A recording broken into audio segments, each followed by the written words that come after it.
I ended my last video, History Reads Like a Book on the Earth's Grid, the North Atlantic Ocean to the Maldives, Part 2, with the gigantic head of a woman shown on the left side of this title slide, with her index finger lifted to her mouth in a gesture associated with shh, which is understood to request silence or quiet, and I mentioned it in reference to a big secret, or secrets, in today's world that people aren't supposed to talk about or know about.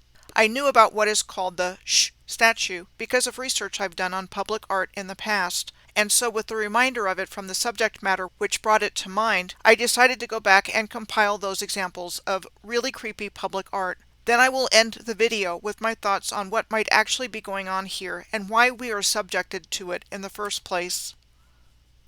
My name is Michelle Gibson. I will start with what is commonly called the Shhh Statue. It is on the Jersey City waterfront, directly across the Hudson River from New York City, and was unveiled in October of 2021. Officially called Water's Soul, it is on private property. This is what we are told about the story behind the Shhh Statue. It's a reminder for Jersey City for how far it's come from a barren area of abandoned rail yards, which saw much of the trade coming in and out of New York Harbor during the 19th and early 20th centuries, and reflects the sculptor's belief in the collective hope for humanity and to build a better world. And it also reminds us that water is the great public space that unites and embraces communities as well as people around the world. Well, that sounds great and all that, but do the people who live there really feel that way about it when they can't help but see an 80-foot or 24-meter high sculpture that dominates the surrounding viewscape? How about the disembodied horse's head on the right of the title slide? The bronze sculpture of a giant disembodied horse's head, captured as though the horse was drinking, called Horse at Water, was originally installed at the Marble Arch in London in 2011 and sculpted by British artist Nick Fidian Green. The original was moved 10 years later to a spot near Hyde Park Corner in May of 2021. What we are told about Horse at Water is that it captures an intimate moment of silence and contemplation. This same disembodied horse's head today is located at the Parks Casino and Racetrack entrance in Bensalem, Pennsylvania. The Parks Casino and Racetrack complex is the #1 gaming and live thoroughbred racing venue in the region. Okay, I get it. They seem to be trying to make a connection between the disembodied horse's head as somehow symbolizing horses in general, and therefore perfectly natural to have at the entrance of a thoroughbred horse racing venue, right? But no matter how they try to spin it, the disembodied horse's head is still perceived as creepy in the public eye. The Marble Arch Park in London is where the disembodied horse's head was first displayed, and that is where the Westminster City Council's City of Sculpture program displays its commissions, on grounds with a small water pool and fountains. The Marble Arch is at a junction with very heavy traffic, redirecting cars and people along really important roads, such as Edgware Road and Oxford Street. The architect John Nash, who was born in 1752 and died in 1835, was considered one of the foremost architects of the Regency era, during the Georgian era from 1714 to 1830. Nash was credited with designing the Marble Arch in London in 1827 as the state entrance to the ceremonial courtyard of Buckingham Palace. It is also interesting to note that only members of the royal family and its troupe are permitted to pass through the arch in ceremonial processions. Some of the other sculptures that have been displayed at the Marble Arch Park as part of Westminster's City of Sculpture program include Russian artist Dashi Namdakov's sculpture, She Guardian, was on display from 2015 until 2016. She Guardian was said to depict a foreboding feline guardian protecting her young with powerful reared wings and sharpened claws. From what I was able to find, its effect on most onlookers was that it appears as demonic, looking ready to devour with its fangs bared and the huge tips of its wings honed into giant spears. Danse Gwendour by Bouchra Fakri was at the Marble Arch Park in 2017, inspired by a dance performed by French villagers in Pourlay country in Brittany. Interesting take on the dancers in the sculpture. With no clothes, and with either bird-like heads or bird-like masks, and not like the dancers in Brittany, who were fully dressed in their traditional clothing. In 2016, David Brewer Wiles 20-foot or 6-meter high bronze sculpture called the Brothers was featured next to the marble arch, said to represent the joining together of two separate but connected individuals that in this case are siblings joined by the head. We are told that the Brothers statue symbolizes connection, resolution, and peace, and the idea that people can connect in ways that were previously unbridgeable. Here are some examples of David Brewer-Wiles' other sculptures around London. The sculptor's stated intention for Alien on the top left of a giant body with its legs sticking up in the air and its head and arms buried in the ground was to evoke the shock of an alien landing in the heart of London and taking everybody by surprise, and that every new work of art should be like an alien landing, something sudden and unexpected. The visitor sculpture pictured in the middle of a half-buried head was envisioned by the sculptor as an island of humanity, allowing the imagination of the viewer to suggest the presence of the rest of the figure.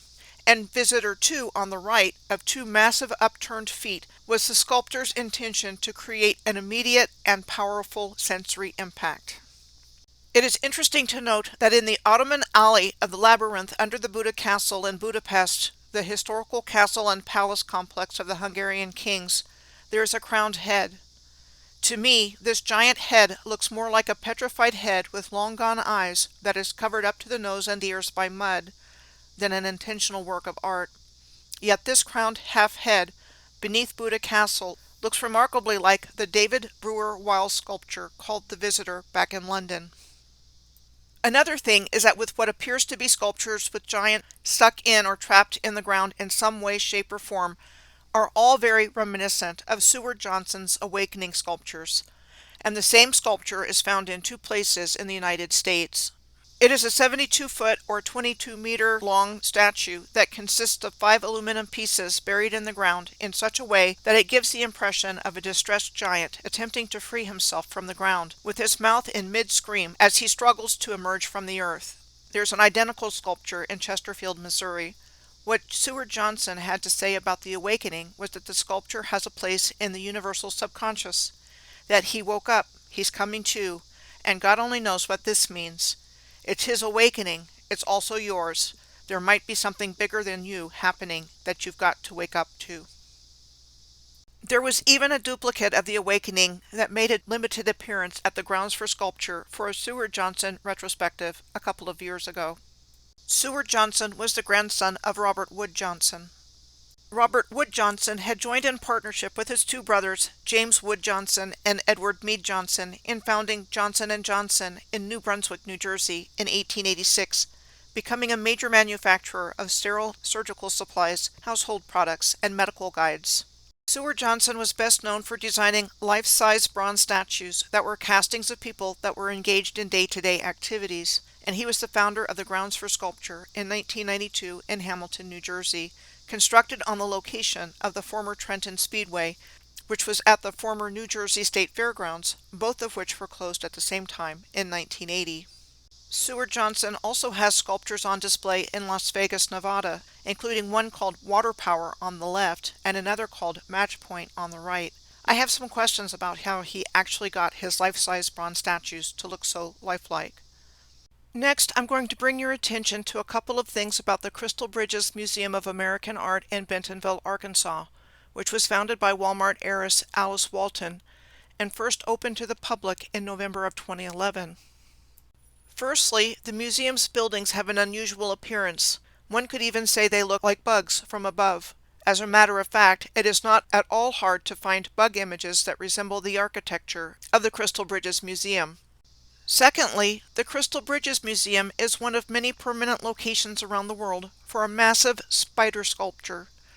These spider sculptures, among the largest in the world, measure up to 30 feet or 9 meters high and 33 feet or 10 meters wide. Sculpted by French-American artist Louise Bourgeois, what we are told is that she named her creation Maman in honor of her mother, who was a textile weaver, with the spider as a metaphor for spinning, weaving, nurturing, and protection. But does this really come across as a comforting and nurturing figure? Other permanent locations around the world for this massive and visually dominating spider sculpture include the Tate Modern in London, the National Gallery of Canada in Ottawa, the Guggenheim Museum in Bilbao, Spain, the Mori Art Museum in Tokyo, Japan, and the Qatar National Convention Center in Doha, Qatar. All of the giant spider sculptures bear a striking resemblance to the giant spider-like mind flayer from the Netflix show Stranger Things. Other examples of creepy public art that I know of include: in Las Vegas, there is a small statue of a golden lion with red, jewel-like eyes and 7 pink lizards facing it in a circle on a median near Sahara Avenue and Decatur Boulevard. Part of a county art project, it was moved there from its original location at the Decatur and Flamingo Road intersection because the lion was stolen days after it was installed back in 2016, and the lizards were vandalized. The 2 headless and feetless but otherwise well-muscled bodies greeting the people who come to the Los Angeles Memorial Coliseum since the 1984 Los Angeles Summer Olympics, 1 male and 1 female, by California sculptor Robert Graham. The trolls at the Bernheim Arboretum and Research Forest south of Louisville, Kentucky, made from recycled wood by Danish artist Thomas Dambo, and which have been on the grounds since 2019. The sculpture entitled The Statue of the Resurrection, said to depict Jesus rising from a crater in the Garden of Gethsemane, as well as the anguish of mankind living under the threat of nuclear war, and is located right behind where the Pope sits in between what appears to be the fangs of a snake at the Pope Paul VI Audience Hall at the Vatican. The public art found at Frogner Park, also known as the Vigeland Sculpture Park in Oslo, Norway, dedicated to the works of Norwegian sculptor Gustav Vigeland. The centerpiece of the park is his 46-foot or 14-meter high sculpture called the Monolith. The monolith is described as a symbolic sculpture consisting of 121 intertwined human figures and said to represent the human desire to reach out to the divine. The Vigeland Sculpture Park is the largest sculpture park in the world by one artist, with over 200 sculptures by Vigeland.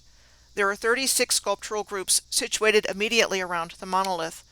The human figures of all the statues are naked, and the park's overall theme is said to be the human experience.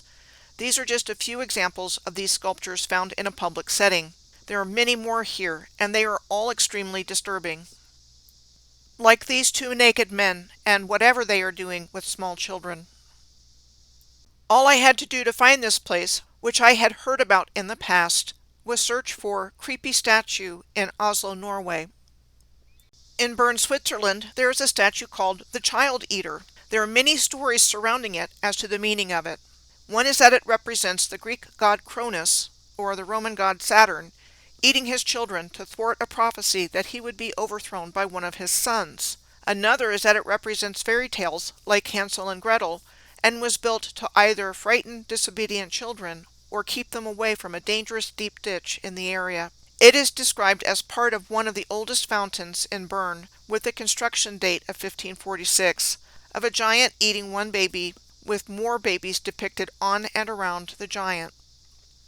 In conclusion, I think there was a hostile takeover of the Earth and its energy grid system relatively recently, and that it was reverse engineered as a mind control and energy harvesting system in an interdimensional war in order to control humanity, using humans as their tools against the Creator and creation. Team Dark, parasitic and demonic beings with a negative agenda towards humanity, have been interfering egregiously on Earth to our extreme detriment, and all life on Earth for that matter. What was Team Dark to do? They were jealous of humanity, greedy and hungry for power. They wanted to rule over it all, take all the wealth for themselves, and control the destiny of humanity for their own benefit. But the problem is, in a free will zone like Earth, the human beings who live here have to give their consent to choose whether to follow the light or the dark. I bring all this up because it is important to know this is what's been going on here. Humans are inherently sovereign beings. They have gone to all of this trouble because by universal law they can't lay a finger on us. They have tricked us into accepting their sovereignty and non-human agenda over our own sovereignty and well-being. So they choose avenues like the examples we have seen here of public art, as well as movies, television, literature, and music, in order to tell us to get our consent. If we don't get it and object collectively, then they technically have our tacit consent, even if we don't know we are being told something, and that is what they are counting on. So I wonder what they are telling us with all this really creepy public art. Is all of this public art some sort of soft disclosure to circumvent the requirement of needing to tell us what they have done to humanity and are doing without telling us they are telling us? Putting this artwork in places where people can interact with it and accept it as art without knowing it is communicating to us something that has been very well hidden about the world we are living in? Food for thought.